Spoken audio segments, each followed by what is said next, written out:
अगर मैं चाहता तो मैं एक सहायक शिपिंग कंपनी के साथ वियतनाम जा सकता था और अपनी 5 महीनों की छुट्टियों के बदले में अपनी तनख्वाह दुगनी कर सकता था। मेरे सामने एक बहुत बढ़िया करियर था, परंतु मैंने 6 महीने बाद ही इस्तीफा दे दिया और मरीन कॉर्प्स में भर्ती हो गया ताकि मैं हवाई जहाज उड़ाना सीख सकूं। मेरे पढ़े लिखे डैडी का दिल टूट गया। अमीर डैडी ने मुझे बधाइयां दी। स्कूल और नौकरी में विशेषज्ञता का विचार एक लोकप्रिय विचार है। यानी कि ज्यादा धन कमाने के लिए या प्रमोशन हासिल करने के लिए आपको विशेषज्ञता हासिल करने की जरूरत है। इसीलिए मेडिकल डॉक्टर्स तत्काल बाल रोग विशेषज्ञ या अस्थि रोग विशेषज्ञ जैसी विशेषज्ञता हासिल करने में जुट जाते हैं। यही अकाउंटेंट्स, आर्किटेक्ट्स, वकीलों, पायलटों और बाकी लोगों के बारे में सही है। मेरे पढ़े लिखे डैडी इसी विचारधारा में विश्वास रखते थे। इसीलिए वे डॉक्टरेट मिलने के बाद रोमांचित हो गए थे। वे अक्सर यह मानते थे कि स्कूल में ऐसे लोगों का सम्मान किया जाता है जो कम से कम चीजों के बारे में ज्यादा से ज्यादा पढ़ते हैं। अमीर डैडी मुझे इसका ठीक उल्टा करने के लिए प्रोत्साहित करते थे। आपको हर चीज के बारे में थोड़ा थोड़ा पता होना चाहिए, यह उनका सुझाव था। इसीलिए मैंने उनकी कंपनियों में कई विभागों में सालों तक काम किया। कुछ समय के लिए मैंने उनके अकाउंटिंग डिपार्टमेंट में काम किया। हालांकि मैं कभी अकाउंटेंट नहीं बन सकता था, परंतु वे चाहते थे कि मैं उस विभाग में रहकर उसके बारे में मोटी मोटी बातें समझ लूं। अमीर डैडी जानते थे कि मैं वहां की शब्दावली को पकड़ लूंगा और यह भी समझ लूंगा कि क्या महत्वपूर्ण होता है और क्या नहीं। मैं एक बस बॉय और कंस्ट्रक्शन वर्कर के रूप में भी काम कर चुका हूं और सेल्स, रिजर्वेशन और मार्केटिंग में भी। वे मुझे और माइक को सीढ़ी दर सीढ़ी सिखा रहे थे। इसलिए वे चाहते थे कि हम लोग उनके बैंकर्स, वकीलों, अकाउंटेंट्स और ब्रोकर्स के साथ बैठकों में भाग लें। वे चाहते थे कि हम लोग उनके साम्राज्य के हर पहलू के बारे में थोड़ी बहुत जानकारी रखें। जब मैंने स्टैंडर्ड ऑयल की अच्छी तनख्वाह वाली नौकरी छोड़ी तो मेरे पढ़े लिखे डैडी ने मुझसे दिल खोलकर बातें की। उन्हें कुछ समझ में नहीं आ रहा था। वे मेरे निर्णय के पीछे के कारण को नहीं समझ पा रहे थे, क्योंकि जिस नौकरी से मैंने इस्तीफा दिया था उसमें तनख्वाह अच्छी थी, फायदे बहुत थे, खाली समय भी बहुत मिलता था और प्रमोशन के अच्छे अवसर थे।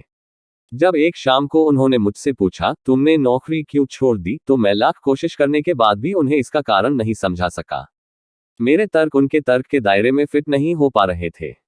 समस्या यह थी कि मेरा तर्क मेरे अमीर डैडी का तर्क था।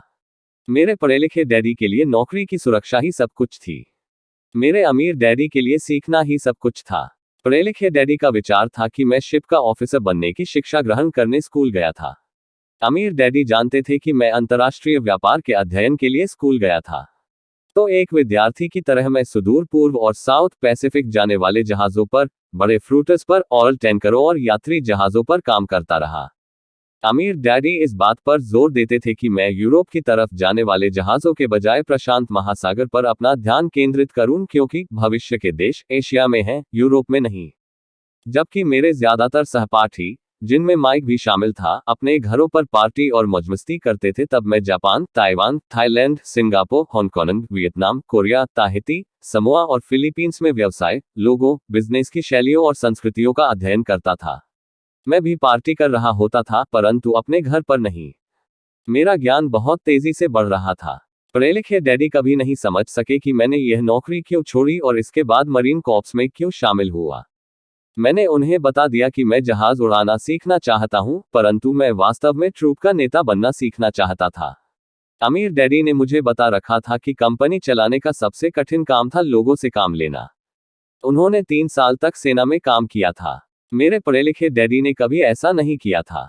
अमीर डैडी ने मुझे बताया कि खतरनाक परिस्थितियों में किस तरह लोगों का नेतृत्व किया जाए। तुम्हें जो अगली चीज सीखनी चाहिए वह है नेतृत्व। उन्होंने कहा, अगर आप एक अच्छे नेता नहीं हैं, तो आप पर पीछे से भी गोली चलाई जा सकती है, जैसा बिजनेस में किया जाता है। 1973 में वियतनाम से लौटने पर मैंने कमीशन से इस्तीफा दे दिया। हालांकि मैं हवाई जहाज उड़ाना पसंद करता था। मैं जेरोक्स कंपनी में काम करने लगा। मैंने इसमें एक वजह से नौकरी की थी और नौकरी के फायदे वह वजह नहीं थी। मैं एक शर्मीला आदमी था और बिक्री का विचार मुझे दुनिया का सबसे डरावना विषय लगता था। जेरोक्स अमेरिका में सेल्स ट्रेनिंग प्रोग्राम्स में बहुत बढ़िया कंपनी मानी जाती थी। अमीर डैडी को मुझ पर गर्व था। मेरे पढ़े लिखे डैडी को मुझ पर शर्म आती थी।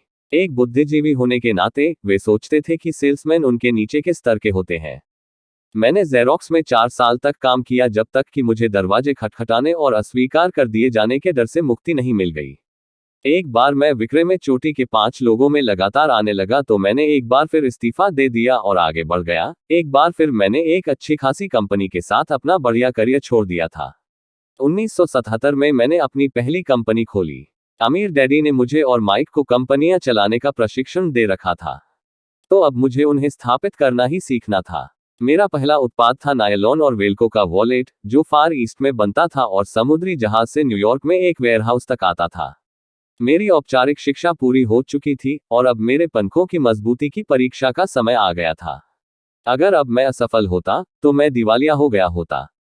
अमीर डैडी का मानना था कि 30 साल के पहले दिवालिया होना सबसे अच्छा होता है, आपके पास संभलने का मौका होता है। उनकी सलाह थी। मेरे 30वें जन्मदिन की शाम को मेरा पहला शिपमेंट कोरिया से न्यूयॉर्क के लिए रवाना हुआ। आज मैं अंतर्राष्ट्रीय स्तर पर बिजनेस करता हूं, और जैसा मेरे अमीर डैडी मुझे प्रोत्साहित किया करते थे, मैं विकासशील देशों पर ध्यान केंद्रित करता हूं। आज मेरी निवेश कंपनी दक्षिण अमेरिका, एशिया, नॉर्वे और रूस में निवेश करती है। एक कहावत है, जॉब एक संक्षिप्त रूप है जस्ट ओवर ब्रोक का, और दुर्भाग्य से यह करोड़ों लोगों के लिए सही साबित होता है।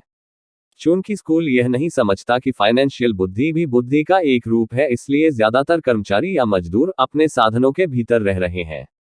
वे मेहनत करते हैं और अपने बिल चुकाते हैं। एक और डरावनी मैनेजमेंट थ्योरी है, काम करने वाले इसलिए कड़ी मेहनत करते हैं ताकि उन्हें नौकरी से न निकाल दिया जाए, और मालिक उन्हें केवल इतना देते हैं ताकि काम करने वाले छोड़कर न चले जाएं। और अगर आप ज्यादातर कंपनियों की तनख्वाहें देखें तो आप पाएंगे कि इस बात में थोड़ी बहुत सच्चाई तो है। इसका कुल परिणाम यह होता है कि ज्यादातर कर्मचारी आगे नहीं बढ़ पाते। वे वही करते हैं जो उन्हें सिखाया जाता है, सुरक्षित नौकरी खोज लो।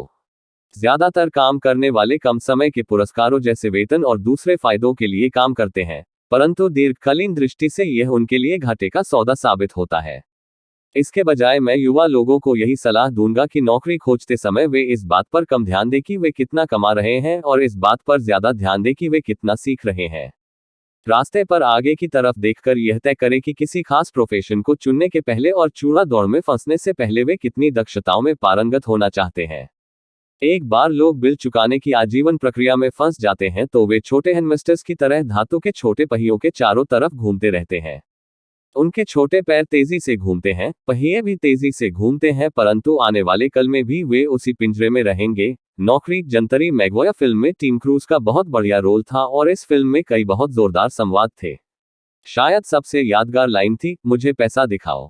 परंतु एक और लाइन थी जो मेरे हिसाब से ज्यादा सच्ची थी। यह उस दृश्य में थी जहां टीम क्रूज फर्म छोड़कर जा रहा है। उसे नौकरी से निकाल दिया गया है और वह पूरी कंपनी से पूछता है, मेरे साथ कौन आना चाहता है? और सब लोग मौन और स्तब्ध हैं। केवल एक औरत बोलती है, आना तो चाहती हूं परंतु मेरा 3 महीने में प्रमोशन होने वाला है। यह वाक्य शायद पूरी फिल्म का सबसे सच्चा वक्तव्य है। यह उस तरह का वक्तव्य है जो बिल चुकाने के लिए मेहनत करने वाले लोग हमेशा इस्तेमाल करते हैं।